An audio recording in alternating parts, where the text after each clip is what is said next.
patron.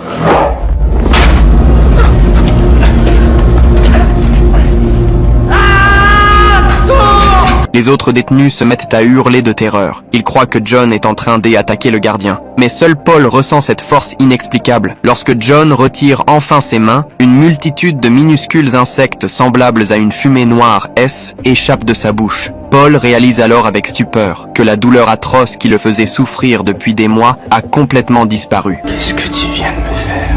Je l'ai fait, je l'ai repris, c'est tout. Maintenant, je suis fatigué, patron. Trop fatigué.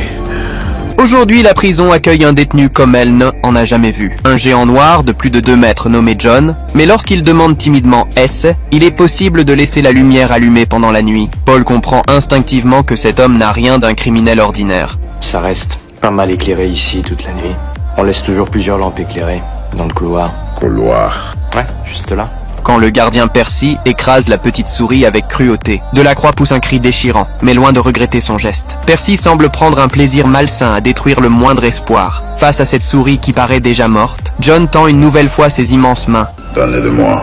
Donnez-le-moi, c'est peut-être encore possible.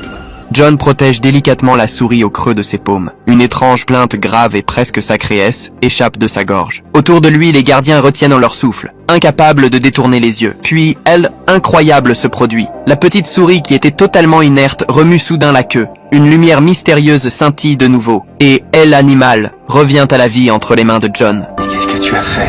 Je me suis occupé. Monsieur Percy le mauvais, le méchant. Il a marché sur Mr. Jingle. Alors, je m'en suis occupé. Il ne reste plus que 2 jours avant l'exécution de John. Accroupi devant sa cellule, Paul lui propose de s'évader. Mais John refuse calmement. Il explique qu'il se sent comme un petit oiseau perdu sous la pluie, fatigué de porter toute la souffrance du monde sur ses épaules. Il ne veut plus continuer ainsi. Je sens que vous en souffrez. Et je sens, moi, votre douleur. Mais il faut que vous arrêtiez. Je vais en finir avec tout ça. Je vous jure. Dans ce monde marqué par la violence et l'injustice, John ressemble à une créature envoyée du ciel parmi les hommes. Et pourtant, c'est la justice des hommes qui s'apprête à le conduire vers sa destruction. Il y a bien quelque chose qu'on peut faire pour toi. Il n'y a pas une chose dont tu aies envie. J'ai jamais vu un film